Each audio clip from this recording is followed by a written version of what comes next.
everyone. Welcome to RiverCity-Media. I'm Howard Chaney along with Heath Hamrick, the sports editor of the Times Journal in Fort Payne. Heath, thanks for joining us tonight, and we're going to talk about the round two of the playoffs this week. Yeah, well, we've cut the teams in half across the state, and we've got a few teams left in Northeast Alabama, so should be some fun and interesting matchups this week.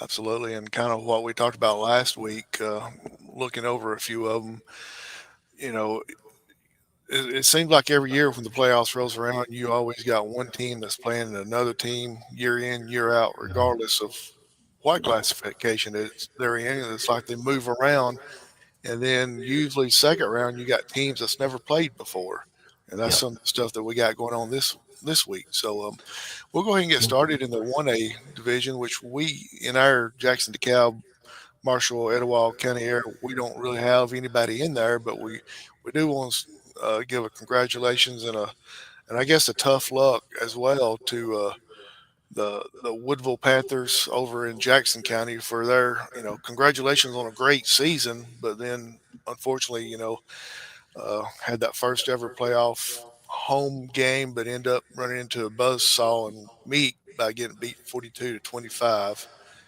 and then yeah. Coach Poole and the Panthers went 7-4 this season, the best year in school history. Obviously, they had a couple playoff games before, but they've been on the road. They hosted a tough meat team who's traditionally in the playoffs, and game was close at half. I think Woodville led at halftime, 25-21, and then ended up not scoring in the second half. So, unfortunately, the way they ended their season is not the way you want to. But just to make the playoffs and win 7 games, that's an outstanding year for them and good foundation to build on going forward. yes, and then the other one is over there in Cherokee County where Spring Garden had to travel to Hackleburg, and Hackleburg ended up coming out on top 32-16. But Spring Garden is one of those teams that seems like it year in, year out, they're making it to the playoffs now, where in the past it was like I hate to use the words, but I'll use it like a pushover game. Yeah. People would, I guess it's kind of what you'd say teams would schedule them for homecoming because it was a guaranteed win. But now a lot of teams don't want to play Spring Garden because they're a prominent playoff contender every year. Yeah, the last 2 years they had been in the semifinals. This year's team they lost a lot and rebuilding year over there. And, to make it first round, I believe it went 7-4, so they had a good season. But like you said, not up to their standards now at Spring Garden. So Yep, absolutely. So we'll move on to the 2A classification. Like I said, the 1A in our kind of our coverage area. We don't have anyone in it in the 1A, so we'll move on to the 2A where we had a few victories this past Friday night where Pisgah defeated Tanner 42-14, and I don't even think it's really that close of a game for no, what the score showed. yeah, So Pisgah's moving on, and they're going to play at home against Vincent come Friday night. yeah. Vincent is gonna.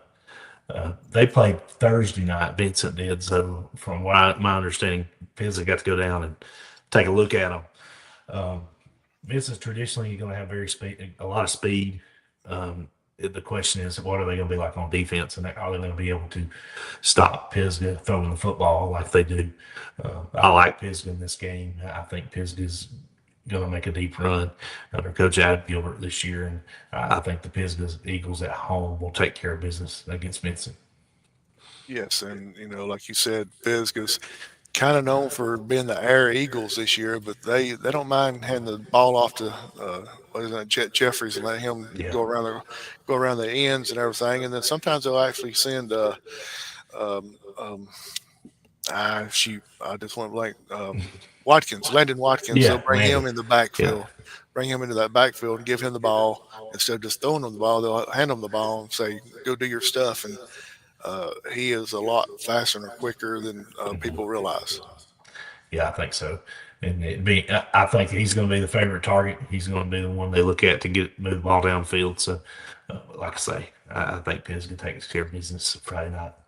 Right. And one of our teams that was in the area that we covered last week, Sandrock, Coach Tanner Nelson, uh, had to take that long, my goodness, long Long trip. Yeah. way from Sandrock and come up on the end of the stick 53-14. But it's hard to beat Red Bay at Red Bay, It regardless is. of who you are. Yeah, and that's a long trip for one. Anybody from Cherokee County that's traveling to West Alabama, that's a long trip. And just for Coach Nelson, the way they finished up the season last month to get into the playoffs was an outstanding uh, feat in itself. The way they got there, and just to get there, and it's a good. They got an extra week of practice, and it'll be a good stepping stone in his tenure there and going forward. And that's something that people don't realize. And I was speaking with a gentleman earlier this week as far as his son is in college. Well, it's Matt Hughes. Connor Hughes is at Mm, Berry College, and Connor and a Sylvania grad, Will Gant is at Berry, and they won their conference this past Saturday. So that gives them a couple extra weeks of practice. And I was telling him, and he was agreeing with me as far as it's always great to make the playoffs because it gives you more experience, more yeah. practice time. Yeah, it is. Like in college, let's say if you make a bowl game, that's 15 more practices. So in high school, the more you keep winning, the more you get to practice. So that's always a good thing. Absolutely. So we'll move on down a little bit down to Coosa Christian beat Isabella 56-14. So they're going to be playing at home come Friday night against Lexington, who defeated one of the teams that we covered last week, North Sound Mountain, 52-23. So if you look at both those scores, you got both teams scoring in the 50s, and I don't see any difference coming up this coming Friday night between those two. No, it'd probably be the first one to 60, but Coosa probably is going to be. They're going to be. Lexington's going to be outmatched in this game, I think, as far as speed wise and what Coosa has, and Coosa to me is probably the best team in 2A. Even though they've not been ranked that way all year long. But you look at their two losses, it's to two big schools. They lost to a team in South Georgia and then lost to Pell City. So Coach Rush Probst is going to have them ready. And I think that they'll move on Friday night.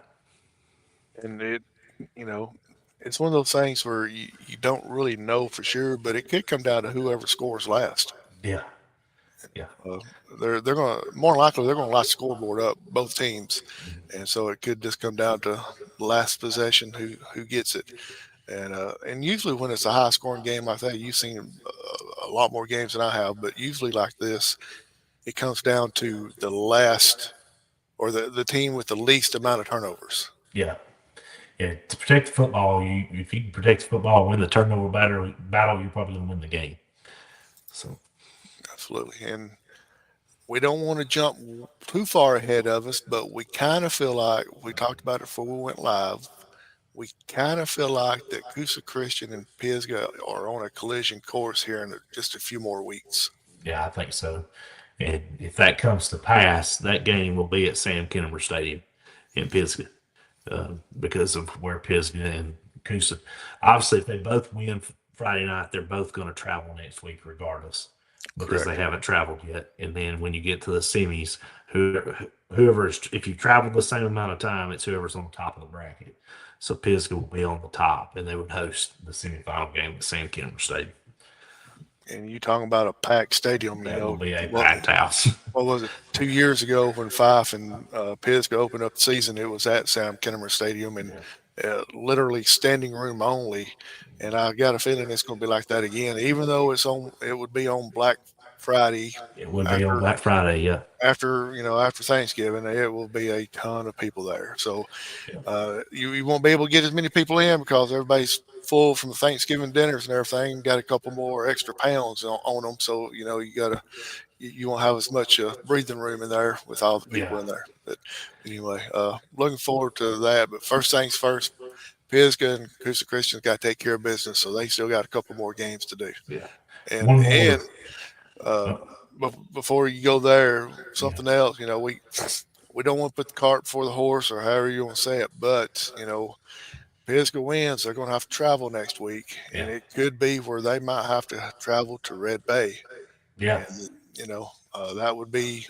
that'll be a long trip for them, and that's like we said earlier, it's hard to win at Red Bay. It is. It is. Before we move on to 3A, they're not really in our coverage area, but want to give a shout out to Pleasant Valley.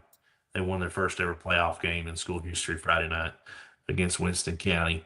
Coach Jonathan Nix has been there a long time, and he's done a great job. So, Pirates, now they get to go to Tuscaloosa Academy. So, so Congratulations. yeah, so they'll move on Friday night. So, we just wanted a big time for them to win their first playoff game ever in school history. Yes, that was huge for them. I remember hearing about that. Ended up winning 40-28. So, and but them playing at home, it had to be Yeah. a huge crowd there to support those Yeah. boys.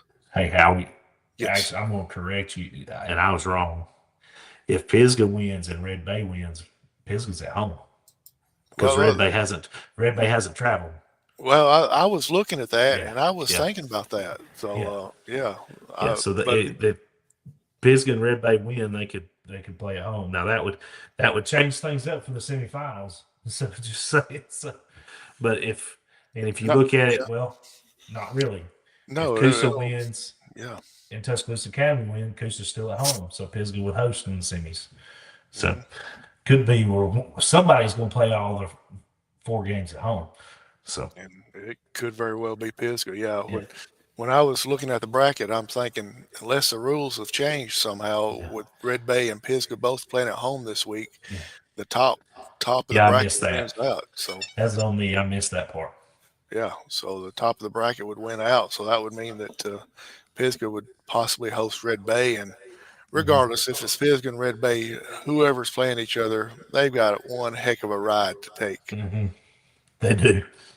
So all right, that's our 2A bracket. Let's move on over to the 3A bracket, and just give me a second to get it pulled up. I'm a little bit slow tonight, but we'll get it pulled up. Here we go. Of course, Mars Hill just I think you demolished can. Whitesburg, Yeah. 70-14. But Whitesburg Christian made the playoffs for the first time. I think Phil said last week that this is they're only been in existence for 6 years on the football and finally made it to the playoffs or made it to the playoffs in the first 6 years. That's fantastic. But their reward is having to travel to Mars Hill, Yeah. and they saw what Mars Hill's got to offer. Mhm. Yeah, Wattsburg, they're coached by former Decatur head coach Jerry Adcock. So uh, he's been around a long time and won a bunch of football games. So he'll have that program ready in the future. Absolutely, and I think when I spoke with some of the people from Whitesburg last year, I think they said they're in the process of building a new football field, and so eventually they'll actually have something on campus to be able to play at. Right now, they're playing at Gurley Middle School. Yeah, the old Gurley High School, I think Right. that's what it is. So yeah, So another team that we covered last week was Glencoe. They took the trip to Winfield, and Winfield's just a little bit too much to handle, 39-0 over Glencoe. So that knocked them out. So that makes it Mars Hill and Winfield's got to travel to Mars Hill, and we know. We always talk about there's places that you just don't want to go, and Mars Hill Bible is one of them. yeah. Unfortunately for Coach McKinney at Winfield, I think you can just pencil in Mars Hill to the quarterfinals. So Right. So we'll move on down to Geraldine against Rogers last week. Geraldine with a 59-27 win. The score didn't indicate kind of how one-sided that game was. And so Geraldine moves on. And another team that we covered was Westbrook Christian with Piedmont's old coach, Coach Steve Smith, that's been on this show a couple of times, or once at least. Ended up with a big win over Vinemont, 49-0. So that puts Geraldine at home against Westbrook Christian Friday night, and that should be one heck of a game. yeah, it's going to be a good one. It's one of those. Somebody asked last week if any games are going to be on the radio. Well, this one is. I think 107 is Power 107 is going to carry it. So, any Geraldine fans and if around you can't be there, you can listen to it. But Westbrook, this should be a fun football game. I, I haven't seen Westbrook. I don't know. I know they're 10-1. Their only losses to Piedmont. But I know what Geraldine's got, and I'm putting my money on Coach Davis and uh, John Beckway to take care of business and get their chance probably at Marshall Bible next week. And it's it's one of those things where not nobody can say that they hadn't beat Piedmont this year. Piedmont's undefeated, so if you played Piedmont, you've gone down and usually gone down pretty early in the game because most of their starters hadn't even played in the second half, maybe just one or two series. But anyway, yeah, Jordan against Westbrook Christian should be a great game. Before we move on, we got several games that's in DeKalb and Jackson County that it's going to be really good this weekend. So it's going to be good and good weather to go out and watch the Yeah, games as well. So yeah, let's see, stupid mouse just flew everything out of the way. So let me get it back. All right, we got Piedmont. Piedmont played Phil Campbell, won 59-19. So that put them into the next round against Fife Red Devils that played Lauderdale County, and I was at that game. 34-7, Fife won. So Fife will go back to the field of champions again to mhm, face Piedmont again, the team that put them out last year in the quarterfinals, wasn't it? yeah. It's quarterfinals. Yeah, Yep. yeah. This game, I think Coach Benfield and the Red Devils need to make it ugly. I think it needs to be uh, needs needs to just be them keep the ball as long as they can. Uh, and if anybody can do it, it's Fife, and they beat Piedmont before. That was at Fife that night. So, uh, but with Riley Pinto at Piedmont, he's gonna if they can stop him, and then Gibson can just make it a tough football game when they run the football. If I like Fife's chances, but it's going to be a classic, I think. Yeah. I nearly sent you. Well, I kept you updated with the scores this past Friday or the Thursday night when I was there. But one of the scores I didn't tell you about was Fife actually threw a touchdown pass. So They've done that a that's few times this year. yeah, Uh, that's it's kind of yeah, groundbreaking when yeah. Fife throws touchdown passes. I think Back a they're few. they're up. They're up. They've got more than five. So I think they're actually getting close to 10. So Uh, uh, they threw it quite a bit this year. And when I say quite a bit, it's less than 20 passes, but right. that's more than normal. Yeah, well, we've had Coach Benefield on here two or three times, and one of the times he burnt the owner of RiverCity-Media, Randy Cunningham, by saying, "We may not pass very often, but when we do, we get touchdowns on it." Yep, And they do. that was when they had the senior Alabama player Brody Dalton on the team, where Yeah, he had like I think 10 or 12 touchdowns that year, or something in that neighborhood. So, but yeah, it's going to be big a big game and a big crowd at the Field of Dreams or the Field of Champions. Excuse me, Field of Champions out at Piedmont, where Piedmont and Fife will go head to head. Uh, Roll down a little bit further in the bracket there, Colbert County. Collinsville had to go to Colbert County, and just a few years ago, I remember a few years ago, Colbert County was voted the toughest place to play in the hmm, state of Alabama, the field and everything. yeah, And Collinsville realized what that consists of by going to Colbert County and getting beat 64-19. So that sets up Colbert County will be on the road to Gordo, where Gordo beat Walter Wellborn 49-0. And the only reason I bring that one up is because if Fife or Piedmont, whichever one wins, will have to play that that team there. And yeah, everybody in Northeast Alabama knows that Colbert County has always been a difficult out for teams in Jackson DeKalb County. yeah. If Fife wins, they would host the winner of Gordo and Colbert County. Um, yeah, Collinsville Friday night. I watched it on the internet and uh, looked promising very early. I think Mason McAteer hit a big bomb to start the year, or start the game. Got down to 20, but then they couldn't punch it in, and then that kind of just set the tone. Um, Colbert County had a short field all night long, and they took advantage and 1 2 play drives each time. I don't think they had a drive longer than maybe 6 plays, and just scoring. And the passing game for uh, Collinsville just couldn't get going. And but he's had an outstanding year. I think he passed for almost 3,000 yards. Don't have the exact numbers yet. I have to get all that together. But They've had an outstanding season, going 8-3. Their losses were to Colbert County, Fife, and um, Geraldine. So, Right. I mean, that's pretty good company right there. Uh, That's it, that's that's really good company considering all yeah, three of them still playing in the yeah. playoffs. And you talked about Colbert County being the tough place to play. I got told a story one time from Coach Philip Lawley in North Jackson. He his early years at North Jackson, 1990 and 91, they had to play Colbert County in the quarterfinals and had to go over there both years. One year he stopped the bus right before they got there and he said, "Man, this is gonna be a tough place to play. They're gonna throw rocks at you. The fans are gonna throw rocks at you. Just go win. Just make them be quiet." That's what they did. They won both games. So, yeah, it's different. It's a different place to play. Yep.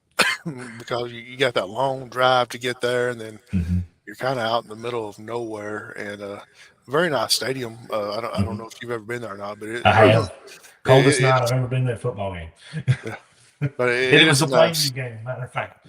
it is a nice stadium, Yeah, and but it's just they take their football very serious and a lot different than what we do around here. absolutely. So that's our 3A. So we're going to move on up to the 4A classifications. Of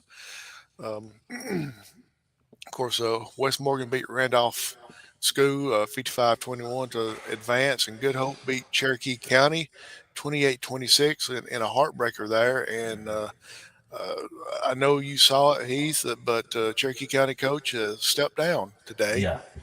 And Yeah.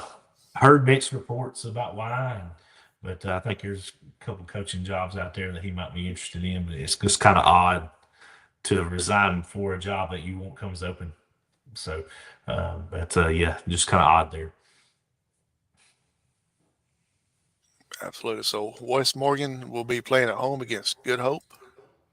And so the winner of that game will get the winner of the next one we'll be talking about, where Plainview defeated Brooks 35-12, and they will face Alexandria, who defeated Fayette County 47-20. So Plainview and Alexandria, this is one of the games that I was talking about earlier.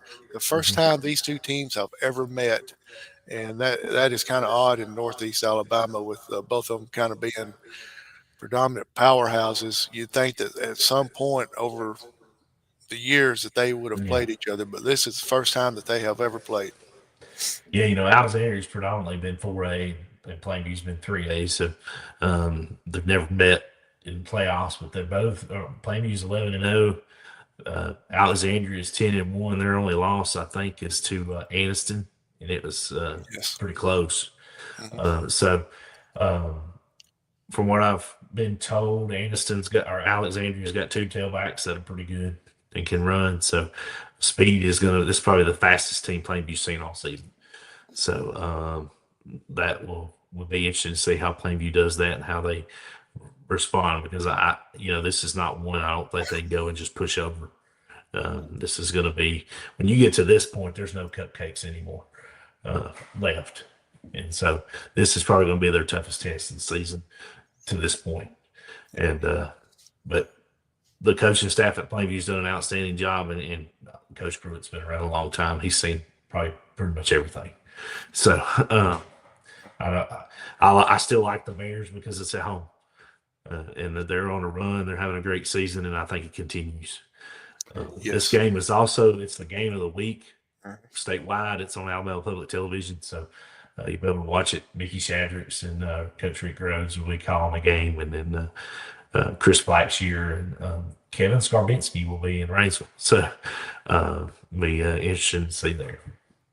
Absolutely. We had Robert Smith, the voice of Alexandria Bearcats of Raleigh Hmm. Cubs, on the show Monday night, I think it was. And then last night we had the three seniors from the Plainview football team on there. And we didn't go deep into what to expect and all that, because we didn't want to try to give away anything Yeah. and all that. But, uh, you know, um, the kids from Plainview, they're excited about being able to host a playoff game. Uh, in the second round, and I asked them the big difference between now and regular season. They said, offensively they're not going to change much, they're just kind of going over the stuff that they normally run. But the biggest thing is on the defensive side because they're having to prepare for something that a team that they've never faced and don't know what to expect. So so yeah, I expect it to be a good game, and I expect a huge crowd out there Friday night at Plainview. Yeah, I would too. But them two will face off, and like you said, Robert, Robert's the first one to inform me about it being the game of the week on the Alabama Public Television. That's going to be cool. So um, that don't happen around here very often. So No, it don't. we're going No. to get to see that. So Yeah. and moving on down, we're not going to talk much about these other teams, but we will bring them up a little bit. Anniston with the big 49-8 win over Fort and Dale, so they move on to the next round, and they will face Madison Academy, who won 20-19 over Hatton. Seemed like that was a close game by the score Yeah. indicator, and but Madison Academy is one of these that always makes it 2 or 3 rounds in the playoffs. And then moving on down, you got Hamilton beat Asheville 35-28 to move on. And tough luck, but a good season for North Jackson. They Mhm. run into a Deschler team that is on a mission this year. Yeah. Deschler beat North Jackson 42-14 to set up the Hamilton versus Deschler game. But I know you know a little bit about the North Jackson. If you would speak about them a little. Yeah, hate they've had their losses. They finished 7-4, losses to Madison Academy. And if they beat Madison Academy, they're probably still playing Yeah. because they would have played Hatton. Um, they blew a 21-point lead against Madison Academy, and that ended up basically sitting on Deschler. So Deschler's them and North Jackson, like they seem to find each other in the playoffs, and Deschler always has the upper hand. Uh, the only time North Jackson's won against Deschler, it was at Stevenson, and that's when Ali in 2002, Ali Sharif and all them were still there, and that was a really good football team. Mhm. Played for a state championship that season. So, um, yeah, Coach Joe Haas has done a good job. When he brought back Coach Schrader 2 years ago, I told people, I said North Jackson will immediately get better because the defense is going to be better, and it has been, and it shows on the football field. Unfortunately, they lose in the first round again, but they'll be back.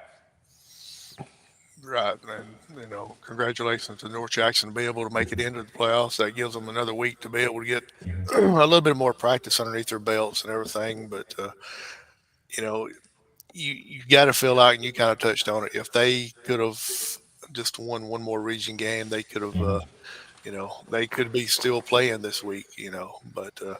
But congratulations to them on a good season. But just came up a little short there against Dashler 42-14, and people that don't know, we're not going to get into it, but Dashler's got a lot to play for right now. They got a lot of Yeah, stuff going on over there, so yeah, it's a community that's going to stand behind their guys. So, absolutely. but that's the 4A bracket. So let me get the 5A pulled up, and we'll move on to it. And 5A, we got a couple of teams around here that's still in it. Of course, the main one that we're going to be covering. We'll bring it up here in just a second. But Fairview beat Arab 14-7 to uh, move on to uh, play Jacksonville. Jacksonville with a 14-7, a little bit of an upset over Ramsey at 14-7. Yeah, So Jacksonville will be playing host to Fairview this week, and it kind of threw me off when yeah, when I was looking at the bracket. They flipped everything around, and I'm like, what's going on here? And I thought it was a misprint, but yeah, that's what happens because with Jacksonville going on the road to Ramsey and Fairview playing at home, you can't, you're not supposed to play back to back road games. So that mhm, means that Jacksonville gets to host a game against Fairview. yeah, and yeah, that's a big. Yeah, they won in overtime. The game was 7-7 at the end of regulation, and Coach Jeremy Sullivan, who was at Boaz last year, uh, took over the job at Jacksonville and has done a great job. And we'll talk about it in a minute. But if you're a Scottsboro fan, you're like, this is a gift. So, because you could potentially, if you keep winning, you don't have to go to Birmingham. So, but we'll talk about that in a minute. But yeah, I like Jacksonville in this game.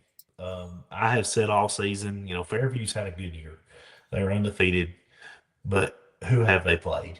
And and Right. they struggled against Arab. They won 14-7, and I think Jacksonville's battle tested them hosting at home. I like Jacksonville in this game. So That'd be great, especially about for the next team that we're going to be covering, where yeah, Scottsboro beat West Point 45-14, and Scottsboro had this game in hand from the start yeah, basically, and so they move on and they're going to be playing St. Clair County at home, yeah, where St. Clair County won 41-22 over GW Carver. So that makes it Scottsboro hosting St. Clair County Friday night over in Scottsboro, and I expect a big crowd to be there. And mhm, like you kind of mentioned about, I don't want to jinx it, but it seems like the cards may be lining up for yeah, Scottsboro. yeah, yeah. This game, St. Clair County's 10-1. Their only losses to Moody. They lost to Moody 55-0. Um, and me and Justin, our play-by-play guy for Scottsboro, Justin Thrasher, we watched a little bit of film on St. Clair County Friday night before we went on air with the scoreboard show. I don't think St. Clair County will run the ball, but probably twice.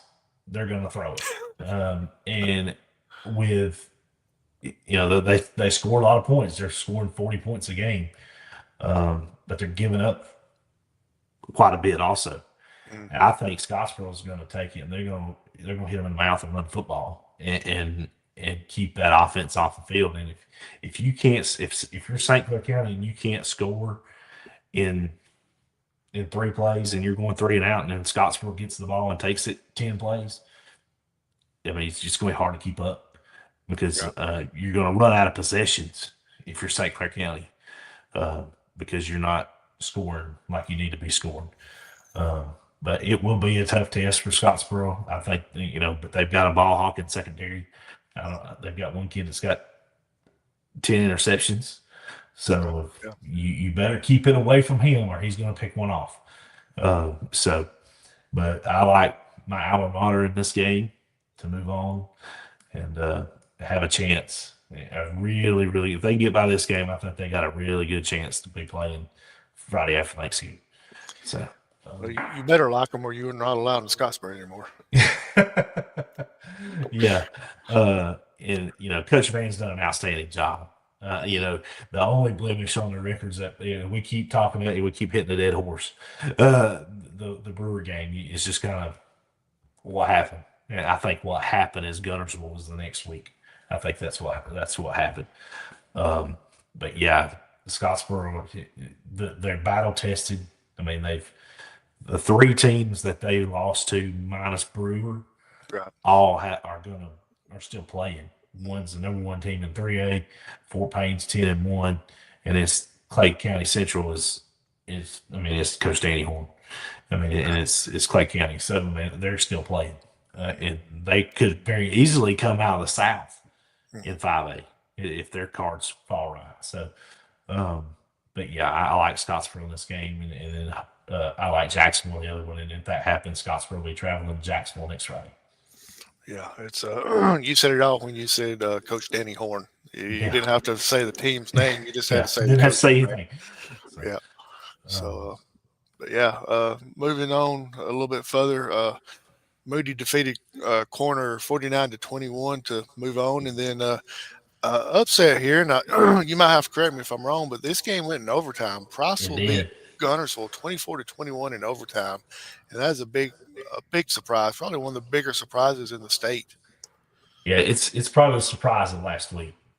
Gunnersville had a 21-7 lead with 4 minutes to go in the game, and Moody, or sorry, Price was scored, got an onside kick and scored again to force overtime, and then they got a stop in overtime and kicked a field goal and won it. So I think it's their first ever playoff win too, if I'm not mistaken. Oh well, Or if it's not, they've only had a very few. So, right. but to go to Gunnersville to Chocolate Stadium and win, uh, that's not easy to do.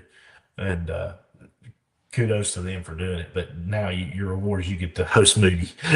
So, uh, yeah, Uh, I know I've said it a couple of times on some of these other teams, but congratulations. Here comes Moody.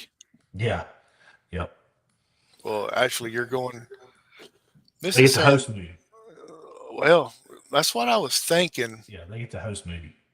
but the bracket don't have them hosting for some reason. But anyway, yeah, welcome, Yeah, welcome, Moody. yeah.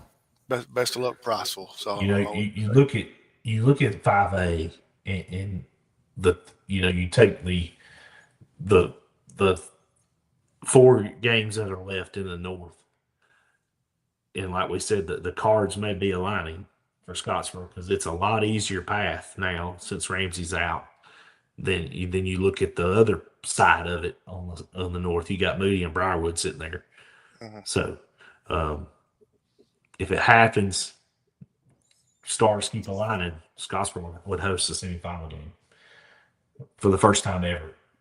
That'd So be huge. That'd be great. yeah, Uh, finish up these real quick, and one of the ones that we talked about last week, but Briarwood Christian, you already mentioned they're moving on to the next round with a 28-3 win over Leeds. So that means that Briarwood Christian will be playing at home against Russellville that defeated Boaz 29-28. What a season that Coach Luke Pruitt from Boaz had. Unfortunately, came up a little short in the first round of the playoffs. yeah, and that's another overtime game, and Okay. uh, we were keeping an eye on it during the show when it went to overtime.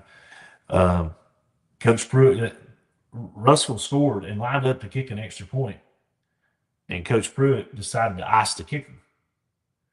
Well, Russell ran the offense back out on the field and went for two and got it. Mm. So tough way to end the year. But you look at their losses, it's to Gunnersville, Scottsboro, and Russell. That's not nothing to hang your hat on. You know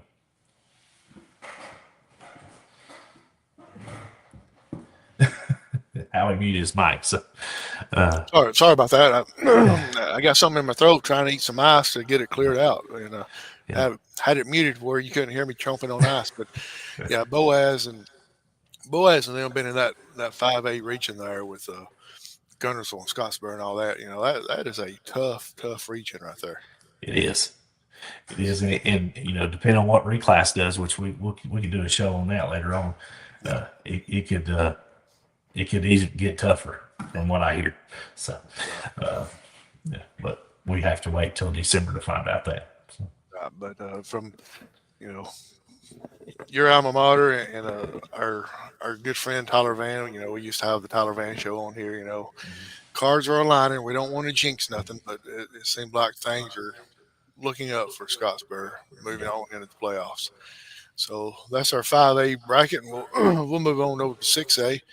And there's only one team in the 6A that is close by, but we'll run over everything real quick. Muscle Shoals defeated May Jimson 38-12, and they're moving on, and they're hosting A.H. Parker that yeah, beat Oxford 42-21. And then, of course, the one team that we got around here, oh, I'm sorry, two teams. I forgot about one of them. But yeah, Fort Payne with a big win against Athens, 38-23 to move on. And they're hosting Mountain Brook come Friday night with a Mountain Brook with a 38-0 win over Mortimer Jordan. And I know you was at that Fort Payne game. yeah. And I was.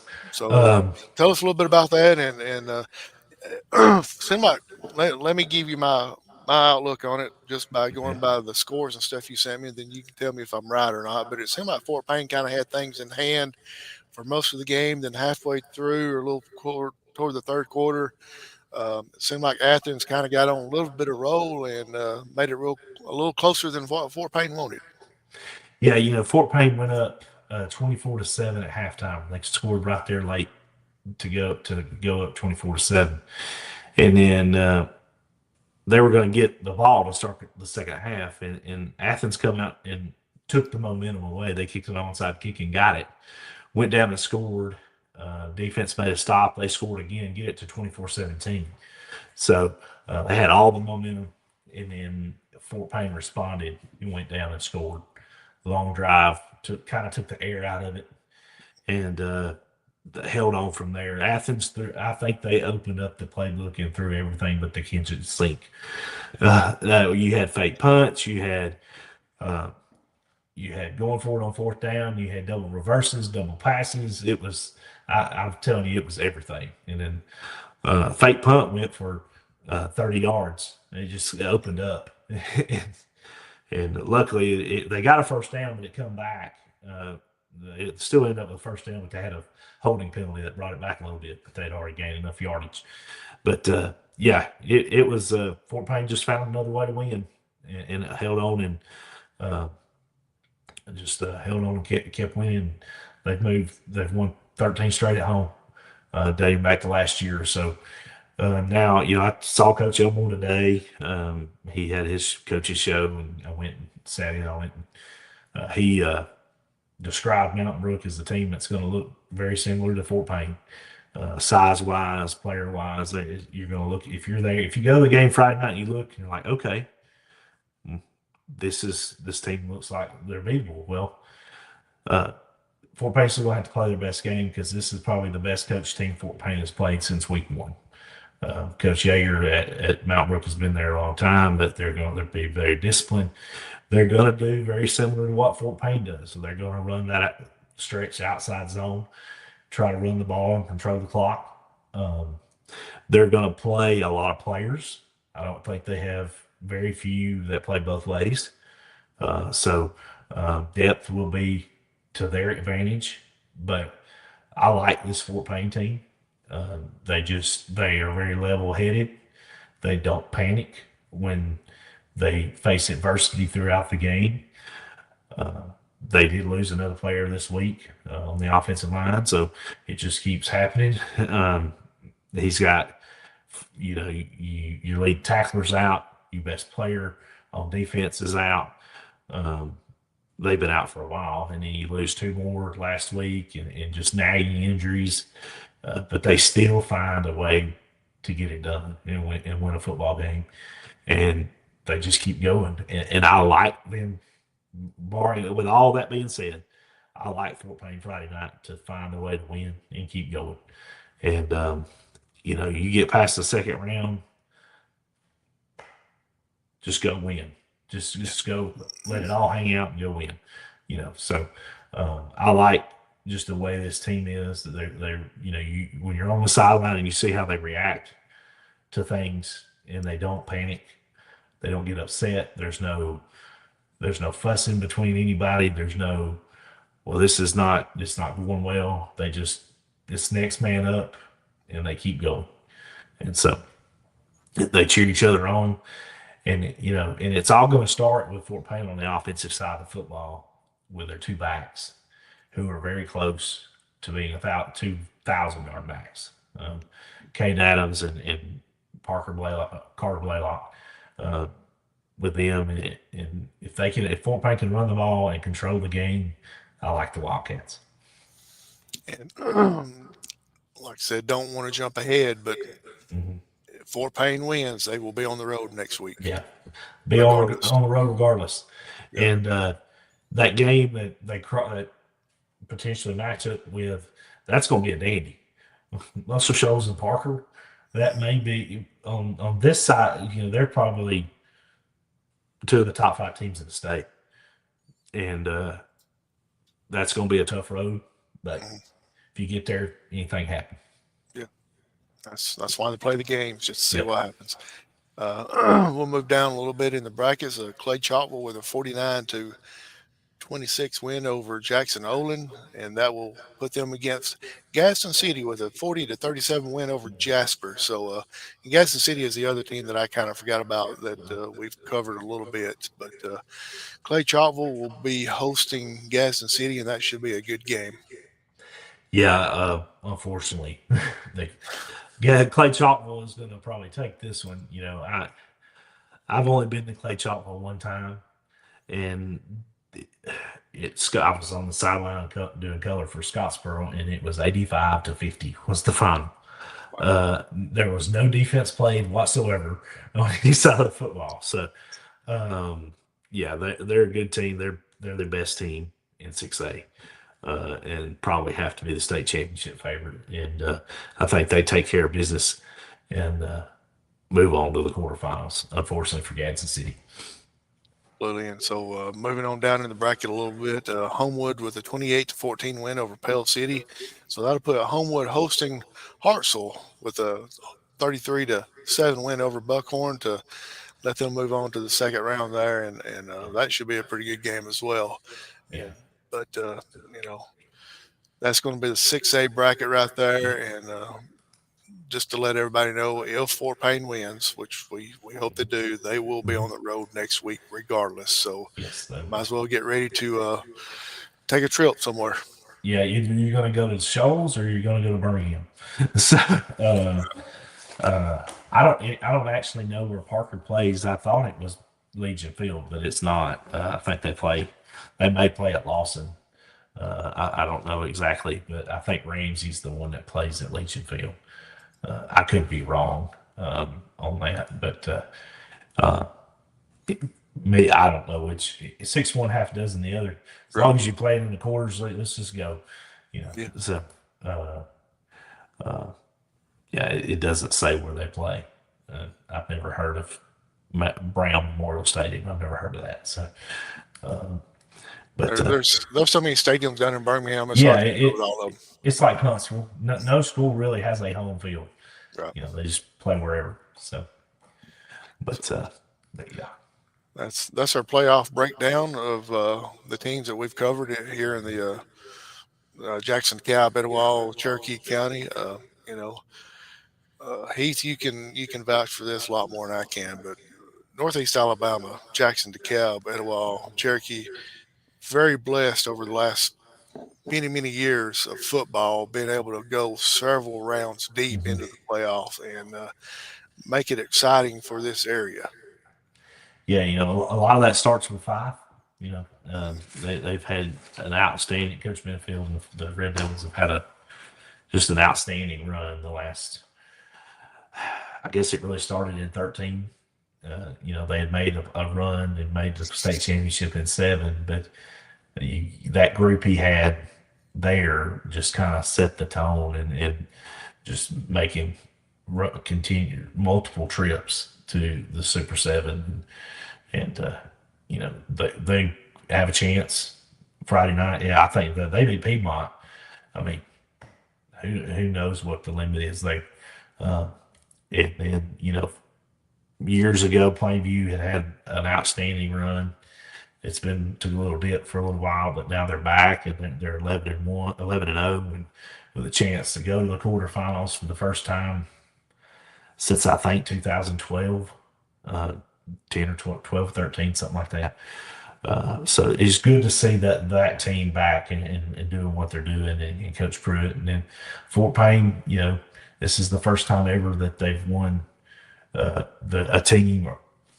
They've made in school history. This is the first time they've ever made second round 3 straight years. Wow. Yeah, never happened before until now. They've only been to the quarterfinals twice, 2012 and last year. I honestly think that could be a third time come Friday. Uh, Everything falls the way that they are. You know, they've been faced with so much adversity. They just keep answering the bell. And you know, in Scottsboro, Coach Van's doing an outstanding job over there uh, with that program, and you know, making the second round last year, and they win Friday night. It's the first time they've been to the quarters since 2016, with a guy by the name of Patrick Nix and Bo Nix were at Scottsboro. So I like their chances, and it's just good to see with an opportunity that's in front of them to get as far as they can, because you haven't had this sort of run at Scottsboro since the mid '90s. Uh, that was some outstanding football teams in the mid '90s. And then Pisgah, they've just been on a run. I think, to me, football wise, this is the best. You know, the run they had from 2000 to 2003 was a really good run. This may have surpassed that run with with a two semifinal years and then a quarterfinal year and the potential to go deep this season. So just a good young group of kids that's come through there, and then, you know, there's other teams that in the both counties that's, you know, Woodville winning like they have for the first time is good to see. North Jackson trying to get back there. They're making playoffs consistently again, not making that run like they have, but got an opportunity to continue to do that going forward. So, yeah, we've always got good basketball, good athletes, period, in Northeast Alabama. And then, down in Etowah County, you've got some teams that need to, uh, that have slipped a little bit. Gaston is, they used to be a traditional playoff team. Etowah struggled. They finally won a game at the end of the season. Looking to see if that team can get turned around next year. Marshall County Gunners was always in the playoffs. Somehow they have. There's 1 or 2 years, every so often they lose the first round matchup for some reason or another. But they've had some runs too. So uh, good football, good sports period in Northeast Alabama. You left one team off, and I know you didn't mean to do it, but Geraldine has Oh yeah, I made a forgot Michael Davis. They've had a good run. I mean, it's just about like Pisgah. They're going yeah, quarterfinals, semifinals. Uh, I like his team this year too. Had the opportunity to cover them and see them several times. I like him Friday night. I like the Bulldogs Friday to win the game against Westbrook and have an opportunity. They'll have to go to Florence and play Mars Hill, but uh, they beat Mars Hill a couple of years ago. So they are. Somebody told me the other day that they're the only team that's built to beat five. Well, yeah, around here that they have been the only one to beat five, and uh, if you're built that way, that means you're going to win some games in the playoffs too. So uh, so, but yeah, it's been interesting. It's been a great season, and mhm. something you kind of uh, touched on a little bit is young youth. A lot of teams around here is really young and that's making good runs in the playoffs. So that just means for years to come, you expect even better things to happen in local football. Yeah, I totally agree. And what's going on at Sylvania, I think Coach Waltrip's will have them back. They're a young group of kids, um, and I think next year they'll be a playoff team, in my opinion, just with a year under their belt. Valley Head, had some struggles this year with some injuries. So otherwise, I thought they would be a playoff team.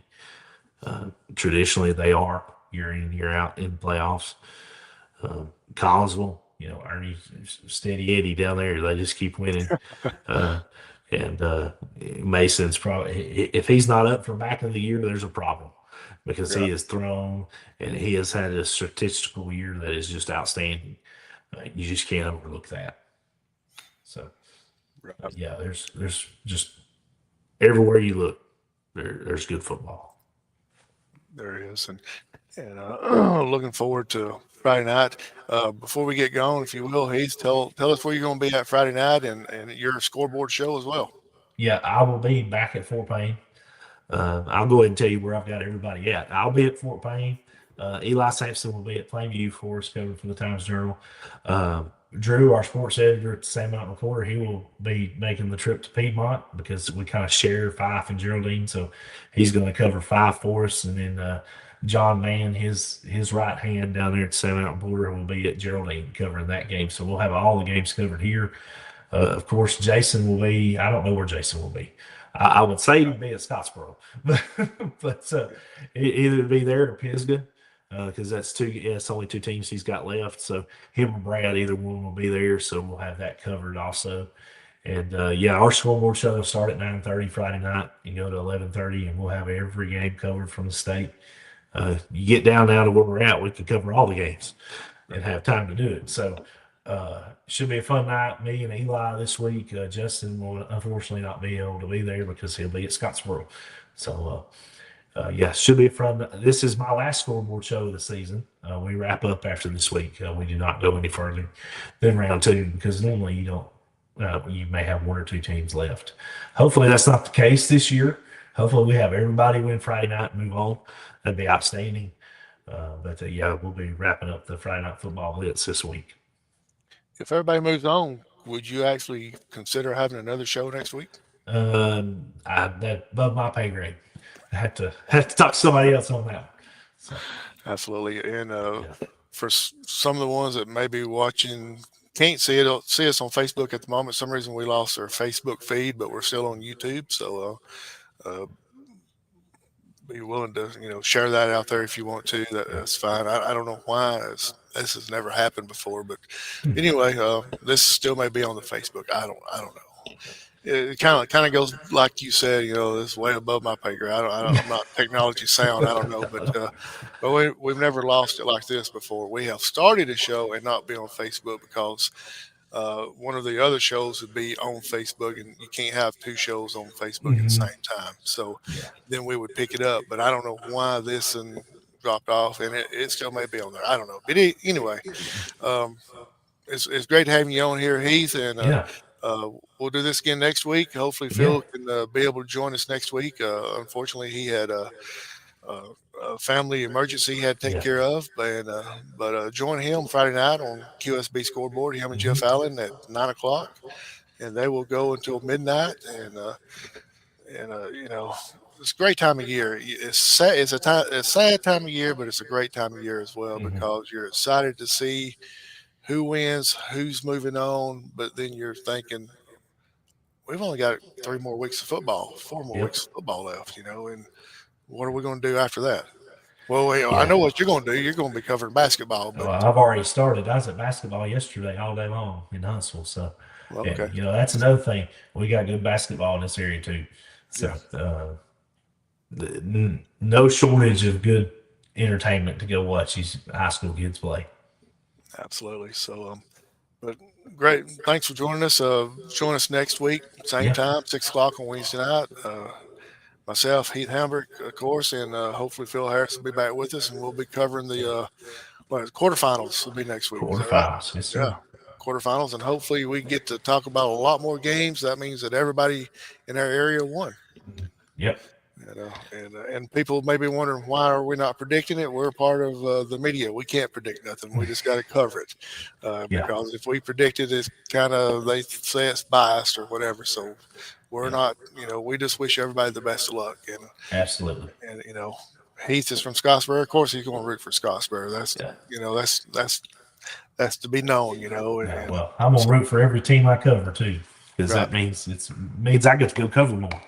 So, yeah, yeah. absolutely. So. But thanks for joining us tonight, everybody. Like I said, join us again next week, Wednesday night, 6 o'clock, and looking forward to the third round of the playoffs, quarterfinals of the playoffs. And if you can't, if you can't make it to the game, is one of your stations broadcasting the game? We'll do the Scottsboro game. Okay, Scottsboro will be on 1017 The Torch. the torch, They go on at 6:30 and kick off at 7. absolutely. And I'll go ahead and say it. I kind of envy those guys a little bit because I enjoy talking to Tyler Van about football. Yeah. Or he's very entertaining. Uh, y'all think he's entertaining when he's on the air. You'll hear him off the air. It's even more entertaining. But I've known Tyler for many, many years, but it's fun talking to him about sports because he's so competitive at everything he does. He is. He's a good one. Good one of the best young coaches in the state. Yeah, absolutely, and that's something I was going to bring up a while ago. You got Tyler Van, a young coach, turning 30 or just recently turned Mhm. 30 or something like that. You got Michael Davis in the same boat. Uh, whew, you know, look at Michael Davis looking across the field week in and week out against people like Coach Paul Benefield. This week going to be going against Coach Steve Steve Smith. Smith. Yeah. And so these guys are kind of learning on the spot, learning on the jobs, but they've been around for 5, 6 years now, so you can't really call them young coaches. They're young in age wise, but as far as experience, they're getting on up there now. They are, and that's the future of high school football in this state. Those two guys right there. I think that's two names you're going to talk about for a long time, for years to come. In 20, 30 years from now, that's probably the Benefield and the Steve Smith we're talking about. Right. You know, so, and uh, earlier in the year, uh, Tyler Van he coached against Danny Horn the last two Right. years. So I mean, you can't get Benefield and Danny Horn. That's two winningest coaches in the state. And then you got I'm lucky enough to get to cover two of the winningest in the state. I've got Coach Dale Pruitt and Coach Benfield. So, and then a young guy like Michael Davis to cover for a long time to come. And then, I did an article earlier, released it today about the Elmore family. If you hadn't read it yet, be sure to go read it. Coach Elmore and his family, the only family in the state of Alabama to have three direct descendants be football coaches in the same family, a grandfather, a father, and a son. So they hold that distinction. But it goes deeper than that. The Elmore family, uh, Coach Elmore's grandfather, Furman, had nine brothers and sisters, and five of them, nine brothers, and five of them were high school football coaches in the state of Alabama. Wow. So a lot of Elmores around. Uh, and it all started in Reform down in Pickens County. So uh, neat little deal to do. Got to talk to Coach Jerry Elmore. He won a lot of football games at Fort Payne. So neat deal. Yeah, and you just kind of talking about the coaches that have faced the other coaches, and I'll end on this here. We do the Savannah football show on here Mhm. every week, and Coach Waldrop's on here, and he went from. Let me make sure I get this right. It went from Plainview to Fife to Collinsville, I think it was, and so you had Coach Waldrop going against Coach Pruitt, Coach Benefield, and Coach Willingham. Yeah, You know, three of the best that's probably done it in DeKalb County. yeah, yeah. A lot of people won't talk about Ernie. Mm. He's won a lot of football games, had a lot of good football teams. Uh, and he's a character to talk to too. So, but all right, Heath, great having you on the show. Be Yeah, back here next week, more playoff games, and have fun covering the game and your show Friday night. And looking forward to. Hope we got a lot of debuts to talk about next week. me too. Me too. So, Thanks for having me. yeah. So for Heath Hamrick, I'm Howie Cheney, and thanks for joining us tonight for round two of the playoff preview. Join us next week where we'll have round three of the playoff preview show at 6 o'clock here on Wednesday night. Good night.